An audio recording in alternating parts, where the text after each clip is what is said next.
All right, let's get to the news. Let's talk about this.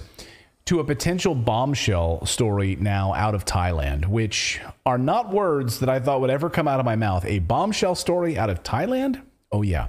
Listen to this. This is a potential bombshell, and Pfizer better buckle up because this could start to become a contagion for Pfizer. And I really think that we're starting to see a change. I think we're starting to see, in fact, now you're starting to see some mainstream media outlets even begin to cover this question about Pfizer. But here is what's going on in Thailand right now.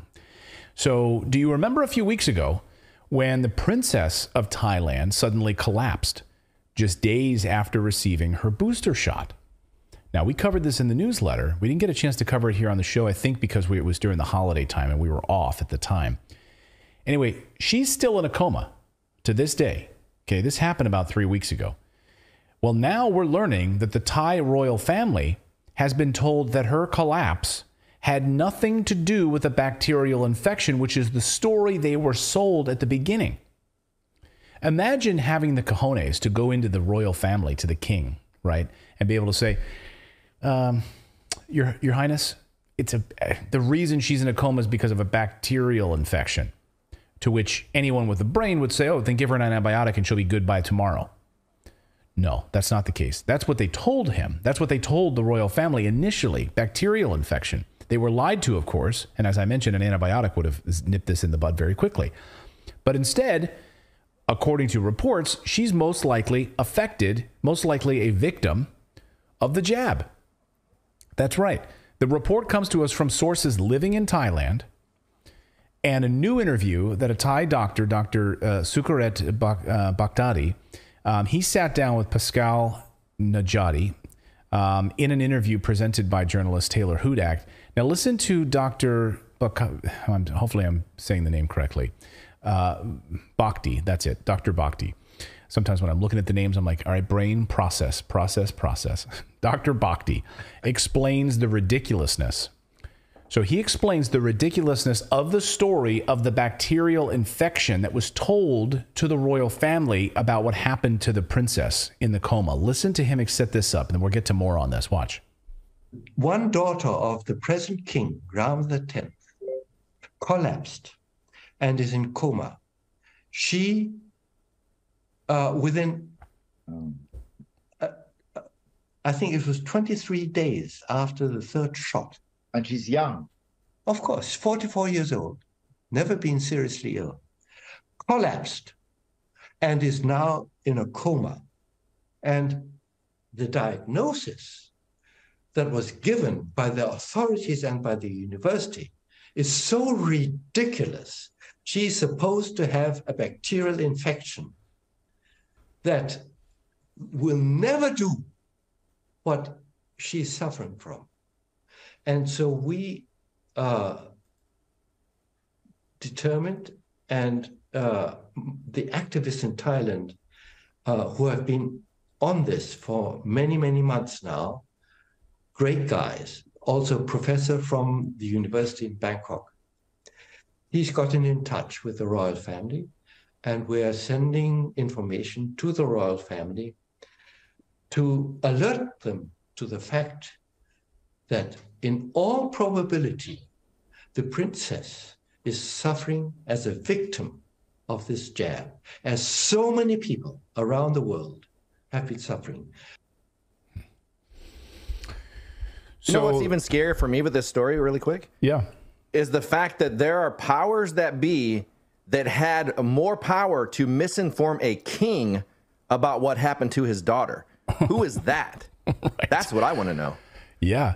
Well, if you realize the tentacles of this thing, how many billions are at stake around the world. I mean, the fact that you literally have like the head of these groups texting with the head of the European Commission, right? Ursula von der Leyen. Like, we want to know the context of those text messages. Think about the heads of governments, heads of NGOs, heads of non-elected government, like the head of the European Commission. She's not elected by you or me, right? So think of the tentacles of this thing. It's far and wide. And remember, to your point, I mean, just last week, of course, when Project Veritas broke this big story about what's going on with Pfizer, right? And then suddenly they are censored, blocked, banned, and all Google search results are somehow manipulated all of a sudden. So you can't even find it. You know, you have to dig for it. If you just like search for these things, it's very difficult to find. It's amazing how this works. When you spend billions of dollars manipulating the media, this is what happens. This is what happens. So now Dr. Bhakdi explains that he was called to go in front of the king. You're going to hear the moment that he broke the news to the Thai officials about the Pfizer vaccine and the cover-up as a result of this meeting.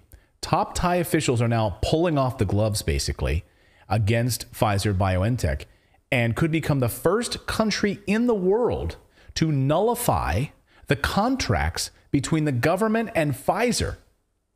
Holy shit. Think about that.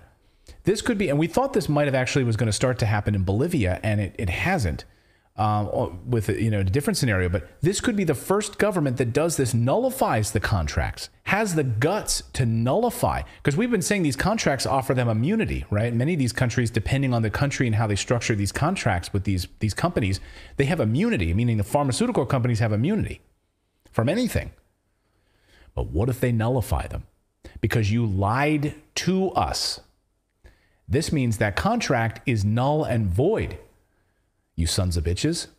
And now you have to pay the piper. So listen to what Dr. Bhakdi explains, meeting with these Thai officials. And just, can you picture yourself in this room when he's explaining to these people who've never heard this information before because they were lied to about it and it was suppressed. And then they push their chairs back and they stand right there and say to him, we're going to take action on this. Watch this. This is amazing. They said, if you are coming to Thailand, I am still a Thai, by the way. I am Thai German.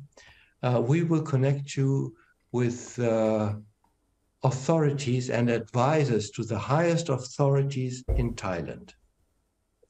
And this is what happened. And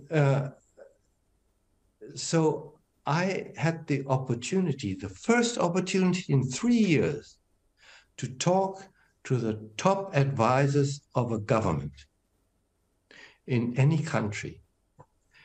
And it was very, very impressive. Now, let me just say, before we get to more of this, the reason he wasn't invited to talk everywhere else is he published papers, reports on the clots, the blood clots, because of his research, and it was suppressed and it was blocked. So the only country that now wants to sit down with him and hear from him is Thailand.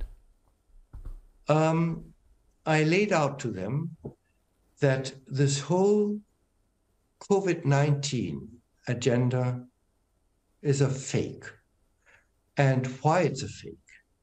And I was able to lay out before them the proof that the COVID vaccinations were based on fraud. 18th of October, which we have at our disposal. Mm-hmm. The EMA declared officially that safety pharmacological studies were never performed, never, and they were never deemed necessary. So now we have it. And when I told the Thais this, guys, they jumped up. They jumped up in the room.